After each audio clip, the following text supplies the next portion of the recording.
Did you watch the Houston Rockets game last night?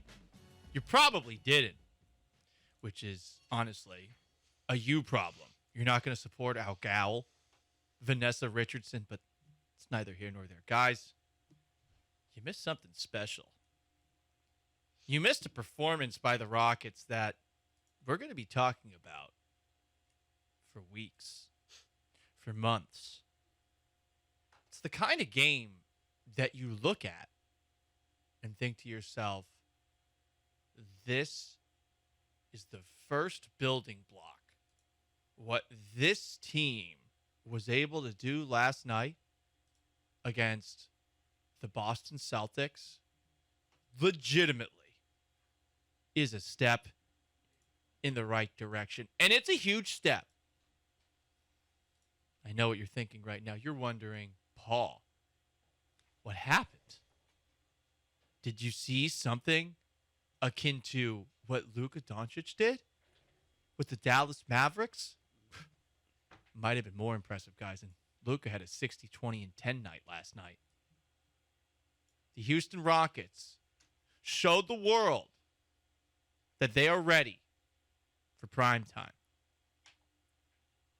in a 126-102 loss to the Boston Celtics. What is up, everybody? It is the Paul Gallant Show, ESPN 97.5 and 92.5. You're probably thinking to yourself right now, geez, Paul, you have to start off the show being sarcastic. I'm actually not. I think all of Twitter and the online community, which of course is perhaps a tad too rosy for my liking, feels like last night's Rockets loss to the Boston Celtics by 24 points was a good one. And I actually do agree. Sean Mapes behind the glass. You are our resident basketball head. You got to agree with me and the Rockets community. That was a good loss despite the absolutely lopsided final score.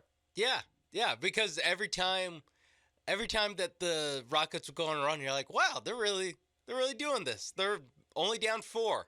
And then it slowly became, oh, wow, it's the third quarter. They're only down 8. And then in the fourth quarter, they lost the fourth quarter, I think, by like 16 points. And then that's how you end up losing by 20. But, hey, hung in there. Couple of comments on Twitch, Sean. Don't see eye to eye with us. Fake Tony Stark. They lost by 24. Waka Flocka. Jabari's shooting and turnovers were painful. Fake Tony Stark follows up asking, are you hot? You just don't get it, guys. You don't get it. I'm being serious. This is not a sarcastic take. They played well in the first half. And considering this was coming off of a game the night before, which was arguably their most impressive victory of the season, they hung around for 2 quarters. They were sort of around in the third, and they ran out of gas in the fourth quarter. I am giving them a serious moral victory.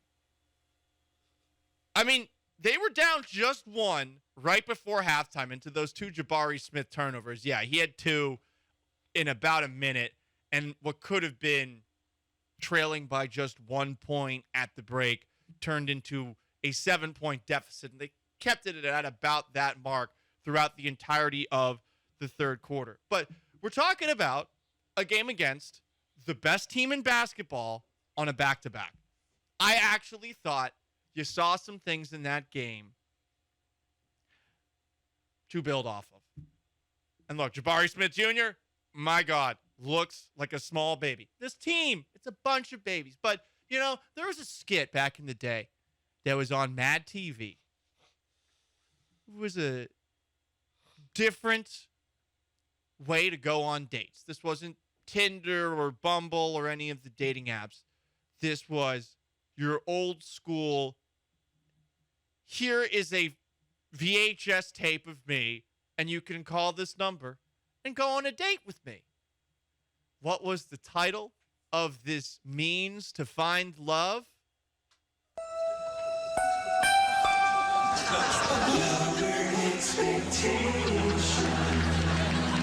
We have lowered expectations for the Houston Rockets, don't we? They got out of Chicago late. They get to the TD Garden, and we all know, I mean, that's where championships are forged, in the Garden. Well, championship. Technically, you're right, Sean. In the last, 40 years. But there's been one. Well, okay, 1986, it's not quite 40. It is getting close to 40. They should have won last year. Whatever. Besides the point. That's a damn good team. You saw what Jason Tatum, who is playing like the MVP of basketball, he finally figured out how to drive in the paint. And you also saw what Jaylen Brown are able to do. The Rockets don't have a player on either of those two's level at this point in time. Jalen Green could be that guy someday. I don't think Kevin Porter Jr. is ever going to be that guy. I think best case scenario, he's going to be a sixth man. Might not be here. But there were moments in last night's game to, I actually think, build off of. And yeah, they lost, and they lost by 24. I think we are all in agreement, though, that they actually did take a step forward. And I will actually give you some statistical evidence as to why. It's a low bar to clear, but did you know that neither point guard for the Houston Rockets turned the ball over last night? That's actually impressive. This is a Boston Celtics team that's one of the best teams defensively in the NBA. No turnovers from Ty Washington, who's looking pretty good coming off of the bench. No turnovers from Kevin Porter Jr., which is really a surprise. So that leads me to a question that I'd like to ask you after you feel like I've been trolling for the first 7 minutes of the show. What will define progress in 2023 for all of the professional sports teams that play here in Houston? And I'm going to leave the Dynamo to the side. Sorry. Don't have the bandwidth. I just don't. Especially after the United States was, I felt, underwhelming in the World Cup.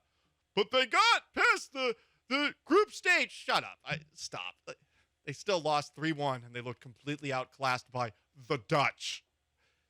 How many people live in that country? 1,000? I don't even know.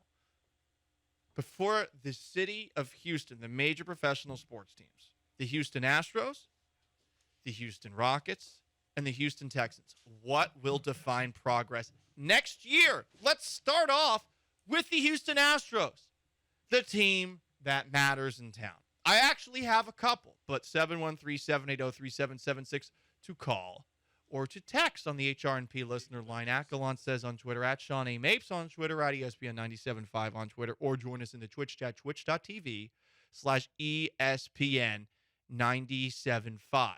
What defines progress, a step forward for the Astros in 2023? Because we are talking about the defending World Series champions. I think the minimum expectation to make it to the ALCS for a seventh straight year, that's not progress. You want to see a step forward. I say that winning a second title back-to-back, to say that's progress, though, that might be a little bit unfair. You are looking at this organization for a couple of things here. Number one, a sign of progress for the Houston Astros in 2023, Christian Javier is your ace. And I think that's possible. I don't think the season will begin that way. Framber Valdez is going to be on the mound opening day. But I do think that Javier will be your number two starter. And I do think that the guy who spearheaded 2 no-hitters for the Houston Astros this past season has the kind of stuff to make him one of the best pitchers and most dominant pitchers in the American League. A sign of progress in 2023 for the Houston Astros is that Christian Javier is that dude, is him, as the kids say. Another sign of progress for the Houston Astros in 2023 would be just having a plan in the general manager office. They say they're not going to hire one until the turn of the year. So I suppose next week we could see the Astros have an official general manager. But right now it seems to be voices, and I don't know which voice has the most power other than Jim Crane. Jim Crane has the final say, but who has more power between Dusty Baker and Jeff Bagwell? And are those two the kind of people that are going to help the Astros continue to be fantastic at scouting, finding overlooked talent in Latin America? I'll be honest, I would say no. So who is going to be the person that can do what Jeff Luhnow was so good at doing? So that's for the Astros in progress in 2023. How about the Houston Texans? Well, this one's going to be tough. I did see a tweet from Kyle who said having a quarterback in 2023. I said it yesterday. I hope that the Texans play themselves out of that first overall pick. I know Bryce Young might be amazing. He also might suck. He might turn into Russell Wilson. He might get hurt. There's a lot of unknowns when it comes to that first overall pick. I'd like the Texans to have it out of their own hands and to continue to build.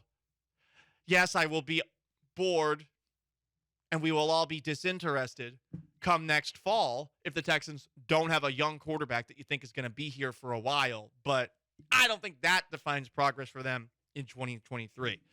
I don't know what they're going to do at head coach. I have accepted that they will likely have Lovie Smith next season. I just expect the worst. That way you'll never be disappointed. But we are looking at Nick Caserio for results from Derek Stingley Jr. and Kenyon Green that merit being first-round picks, because while he did find some good picks in this year's past draft, Jalen Petrie, Dameon Pierce, you got to get something out of your first-round picks. You have multiple ones next season. You're going to need immediate results from those guys as well. You got to find a way to jolt some juice back in the arm of your average Texan fan out there. It's hard. It's hard to get that feeling right now. And then as far as the Houston Rockets go, I have a couple of ways that the Rockets can progress in 2023. Part of it has to do with the fact that, look, you hope that they get the number 1 overall pick and that they're able to draft, what's his name, Netanyahu? Victor Wembanyama. Okay, my bad. Same thing, give or take. Victor Wembanyama. Do they get him? No, we're not looking at it from that perspective. We're looking at people they need to avoid. And I'm not just talking about James Harden. There is somebody else who is a possibility for this team. And good God, if he comes here, you think Harden would make me angry? No, I'd take Harden back in a heartbeat over this guy. All right, guys. This is how the Rockets make progress. They can't do this. And I'm not talking about bringing James Harden back, though, and I reported this on Twitter for misinformation and disinformation. I'm not sure what either means. I think they're supposed to be both the same thing, but there might be a slight difference between misinformation and disinformation. I don't know, Sean. What do you think?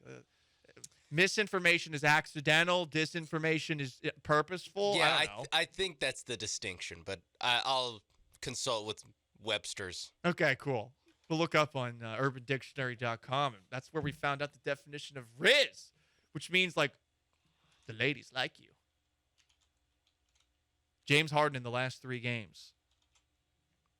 21 assists, 13 assists, 13 assists. I don't know how many assists he had last night. I do think the Sixers played, but I saw a tweet. 846 last night. 21 assists, 13 assists, and 13 assists. The last 3 games, he leads the NBA in assists per game. And you're probably thinking to yourself, you know what? Maybe I do welcome James Harden back. I'm not going to lie. Those statistics, if he does become someone who is just going to pass the ball all the time, I actually wouldn't hate that. But that's just not something he would ever be. But I'm not talking about refusing to bring James Harden back as progress for the Rockets in 2023. There's something worse that is possible. I don't know how many of you guys listen to the Low Post. It's a ESPN podcast talking about basketball featuring Zach Lowe. He had on Tim McMahon, who covers basketball largely in Dallas, but in the greater Texas area for ESPN. And a name came up as a possibility for the Houston Rockets and all the cap space that they have this offseason. You will shudder when you hear it. They have a bonanza of cap space. And if you look at the free agents, burning a hole in their pocket. And if you look at this summer's free agents, it's like Kyrie. Hey, listen, I'm just saying, don't rule that one out either. I wouldn't rule anything out. I wouldn't rule anything out with Kyrie or the Houston Rockets. That's a perfect storm of just don't rule it out. Wow. that last part with Zach Lowe is a shot. But would you be that surprised if Tillman Fertitta gave the green light to bringing in Kyrie Irving? Good God. Can you imagine the conspiracy theories that we're going to get from not just Jalen Green, Jabari Smith Jr., and Kevin Porter Jr., but can you imagine the conspiracy theories that our good friend Vanessa Richardson is going to have if Kyrie Irving joins the team? And we know she has a fantastic one that I actually kind of believe that she's brought up before, that PETA isn't real. But imagine if she and Kyrie Irving get together. You thought those sideline interviews were good now? Just wait. Just wait. Kyrie, 7 points in the first quarter, 4 assists. How do you feel about the Jews? What are your thoughts? I know, Kyrie, that someone that you look up to, Kanye West, believes Hitler to be a good man. How about you? Hitler, 713-780-3776. Kyrie. Wait, don't give our phone number. Why'd you give our phone number? Oh, I don't know. Don't call us with that. No, okay, fair enough. Listen. Waste my time. It's the Kyrie Irving show. It's going to happen, okay? That'd be great if we could get Kyrie Irving in here for an hour a week. Listen, I wouldn't care. I'll take the ratings gladly. I'll just sit back like I'm Alex Jones and shudder when he was with Kanye West. It's November 22nd, 2023. Any thoughts on, the road trip to Dallas coming up? Yeah, what do you think about Dallas, Kyrie? Do you think that John F. Kennedy was assassinated by the CIA in Dallas? What are your thoughts? I mean, that part would be fun, but good God, keep him the bleep away.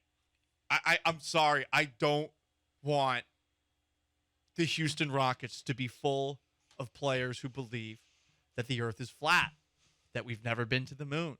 What are some other popular conspiracy theories? I don't want anyone on the Houston Rockets to be spouting the theory that Luka Doncic is a lizard person. No. I mean, he might be. He actually might be. 60, 20, and 10 last night. Jesus. You know the last guy with the 60-point triple-double? James Harden for your Houston Rockets. He had a 60-point triple-double. Yeah. 60, 10, and 10 against, I think, the 10 Knicks. and 10, though, not 60, 20, Well, and it was 10. like 12 and 10. It wasn't 20. No, I don't think anyone's ever done 60, 20, and 10. I saw some of the usual suspects. No one has done 60, 20, and 10. Some of the usual suspects were like, well, James Harden did this first. Cool. He did. In regulation, too. Unlike that bum, Luka Doncic. Needed overtime. You know, I'm supposed to hate Luka, aren't I? Because he plays for Dallas. I think with the Rockets being the third worst team in basketball this year, I feel like there's like kind of amnesty for most rivals. I don't know. Maybe I'll get flack for that, but like it's hard to get it up against like, the Jazz. It's like that. It's hard to get it up against the Jazz. Well, I mean, you are in Utah, you know. Yeah. There's no alcohol, there's no caffeine. Yeah, I understand that. So, progress in 2023 for the professional sports team in Houston. I actually have another one for the Houston Astros. Did you see that Kyle Tucker got engaged this week? That's pretty cool. He didn't do it on the field after they won the championship like Carlos Correa? No, I guess he's just not as creative as Carlos. Doesn't have the Riz. Does not have the Riz. Man, it's pretty ballsy to propose right after winning. You are really making the moment all about you. And your teammates will give you crap for that. Daniela's response to it as well. Oh my God! It sounded like she was from, like a Yenta in Brooklyn for some reason. But he proposed to his girlfriend. She said yes. Looks like it was on a dock. It was raining. We're looking at Kyle Tucker's contract, and you're wondering, hey, is Tucker going to stick around here? I got an idea for the Astros. This might get you a discount on the actual contract. Say you offered Kyle Tucker like the wedding of a lifetime. Like blank check. Do you think he would take a little bit of a discount? Like if Jim Crane sets up an absolutely preposterous wedding that we're saying costs maybe, I don't know, 8 figures or something like that, low 8 figures, like $10 million or something like that, would Kyle Tucker, happy wife, happy life, would he perhaps take the hometown discount? First of all, this is I'm pretty sure blatantly against the rules. You don't know that. Pretty sure. What, I'm pretty sure it's circumvention. No, Sean, Jim Crane, I'm sure there are ways to do it. There are handshake agreements. Can Jim Crane not pay for Kyle Tucker's wedding through offshore accounts? Okay, maybe. Maybe he can put people, hey, I'll put you in touch with this, I don't know, ice sculpture. I don't know what rich people have at their wedding. Yeah. Helicopters, baby. Yeah, I'll put you in touch with them. And don't worry about the bill. I'll handle it. Just foot it.